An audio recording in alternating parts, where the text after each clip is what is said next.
આકાશવાણી ભુજ સમાચાર વિભાગ રજૂ કરે તો પ્રધાનમંત્રી નરેન્દ્ર મોદીએ રાષ્ટ્રજોગ સંબોધન કે આવરી ગંદલ કચ્છી બુલેટિન.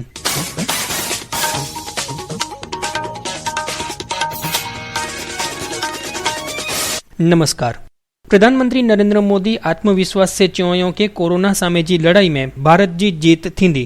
राष्ट्रजोग संबोधन में श्री मोदी कोरोना महामारी के छेल्ले 100 वरें जी सौथी वड्डी जीवलेण बीमारी गणायो ने जिंदगी जे जतन ला करे जल्दी रसी डेराए गने जो मिणी के आग्रह कर्यो. केंद्र सरकार तरफ थी मिणी नागरिकें के कोरोना रसी मुफ्त में देने जी जाहेरात पण हिन प्रसंग ते श्री मोदी कर्यो. रसीकरण जो राज्य हस्तक जो कम केंद्र हस्तक गनी ने विश्व योग डी 21 जून थी मुफ्त में ही रसीकरण जो कम चालू करे जी जाहेरात पण कर्यो. आज ये निर्णय लिया गया है कि राज्यों के पास वैक्सीनेशन से जुड़ा जो 25% काम था उसकी जिम्मेदारी भी भारत सरकार उठाएगी. ये व्यवस्था आने वाले 2 सप्ताह में लागू की जाएगी.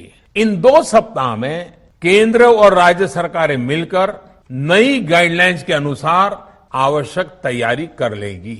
संयोग है कि 2 सप्ताह बाद 21 जून को ही अंतर्राष्ट्रीय योग दिवस भी है. 21 जून सोमवार से देश के हर राज्य में 18 वर्ष से ऊपर की उम्र के सभी नागरिकों के लिए भारत सरकार राज्यों को मुफ्त वैक्सीन मुहैया कराएगी. वैक्सीन निर्माताओं से कुल वैक्सीन उत्पादन का 75% हिस्सा भारत सरकार खुद ही खरीद कर राज्य सरकारों को मुफ्त देगी. यानी देश की किसी भी राज्य सरकार को वैक्सीन पर कुछ भी खर्च नहीं करना होगा. अब तक देश के करोड़ों लोगों को मुफ्त वैक्सीन मिली है. अब 18 वर्ष की आयु के लोग भी इसमें जुड़ जाएंगे. सभी देशवासियों के लिए भारत सरकार ही मुफ्त वैक्सीन उपलब्ध करवाएगी. गरीब हो, निम्न मध्यम वर्ग हो, मध्यम वर्ग हो या फिर उच्च वर्ग, भारत सरकार के अभियान में मुफ्त वैक्सीन ही लगाई जाएगी.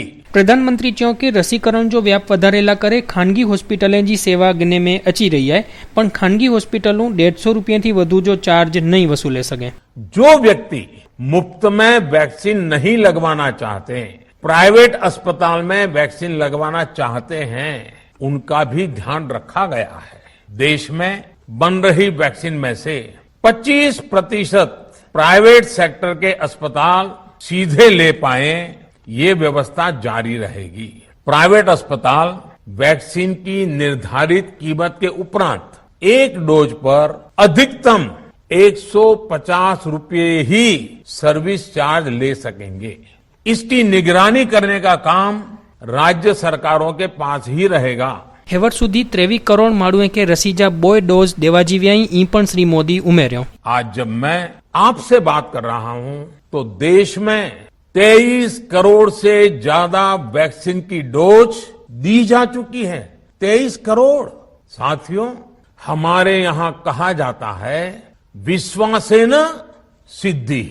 विश्वासेन सिद्धिः अर्थात हमारे प्रयासों में हमें सफलता तब मिलती है जब हमें स्वयं पर विश्वास होता है. प्रधानमंत्री चो के कोरोना जेड़े अदृश्य ने घड़ी घड़ी स्वरूप बदली दे दुश्मन के हरायला करे टूंके गाड़े में बो रसियों विकसित करे ने पांजा वैज्ञानिक मानव जात जी वडी सेवा कर्यो है. हर आशंका को दरकिनार करके भारत ने 1 साल के भीतर ही एक नहीं बल्कि 2 made in India vaccine launch कर दी. हमारे देश ने, देश के वैज्ञानिकों ने ये दिखा दिया कि भारत बड़े बड़े देशों से पीछे नहीं है.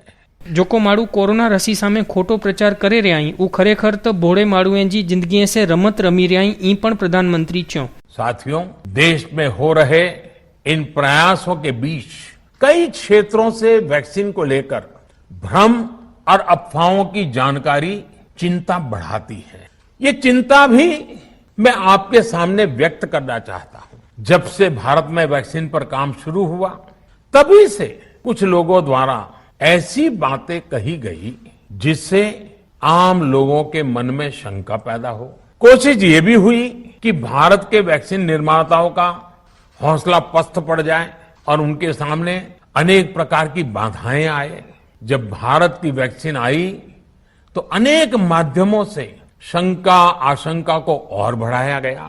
वैक्सीन न लगवाने के लिए भांति भांति के तर्क प्रचारित किए गए। इन्हें भी देश देख रहा है। जो लोग वैक्सीन को लेकर आशंका पैदा कर रहे हैं, अफवाहें फैला रहे हैं, वो भोले भाले भाई बहनों के जीवन के साथ बहुत बड़ा खिलवाड़ कर रहे हैं। ऐसी अफवाहों से सतर्क रहने की जरूरत है।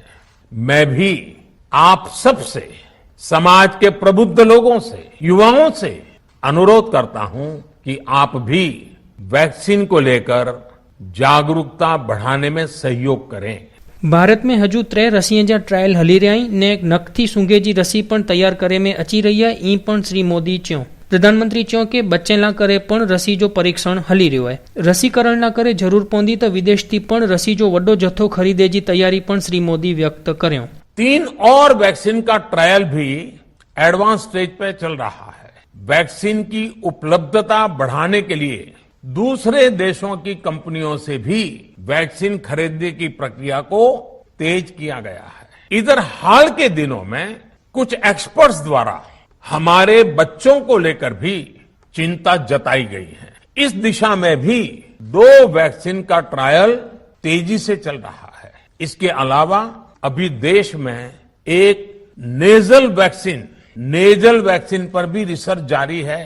इसे सिरिंज से न देकर नाक में स्प्रे किया जाएगा। देश को अगर निकट भविष्य में इस वैक्सीन पर सफलता मिलती है तो इससे भारत के वैक्सीन अभियान में और ज्यादा तेजी आएगी। दरमियान प्रधानमंत्री गरीब कल्याण योजना हेठळ अनाज सुरक्षा जो लाभ आवती दिवाળી સુધી लंबाई में आयो है। राष्ट्रजोग संबोधन में हिंजी जाहिरात करीने प्रधानमंत्री च्यो के पहला मे ने जून महीने करे प्रधानमंत्री गरीब कल्याण योजना जो लाभ जाहिर थयो वो ई हाणे आवते नवेम्बर महीने સુધી लंबाई में आयो है। पिछले वर्ष जब कोरोना के कारण लॉकडाउन लगाना पड़ा था तो प्रधानमंत्री गरीब कल्याण अन्न योजना के तहत 8 महीने तक 80 करोड़ से अधिक देशवासियों को मुफ्त राशन की व्यवस्था हमारे देश ने की थी। इस वर्ष भी दूसरी वेव के कारण मई और जून के लिए भी इस योजना का विस्तार किया गया था। आज सरकार ने फैसला लिया है कि प्रधानमंत्री गरीब कल्याण अन्न योजना को अब दीपावली तक आगे बढ़ाया जाएगा। श्री मोदी च्यो के अंदाजे 80 करोड़ माण्हुए के हिन योजना जो लाभ देने में अचींदो। महामारी के इस समय में सरकार गरीब की हर जरूरत के साथ उसका साथी बनकर खड़ी है। यानी नवंबर तक 80 करोड़ से अधिक देशवासियों को हर महीने तय मात्रा में मुफ्त अनाज उपलब्ध होगा। इस प्रयास का मकसद यही है कि मेरे किसी भी गरीब भाई बहन को, उसके परिवार को भूखा सोना ना पड़े। અને હેન સાથે પ્રધાનમંત્રી નરેન્દ્ર મોદી જે રાષ્ટ્રજોગ સંબોધન કે આવરી ગંદલ ही कच्छी बुलेटिन हेडा पूरो थयो। नमस्कार।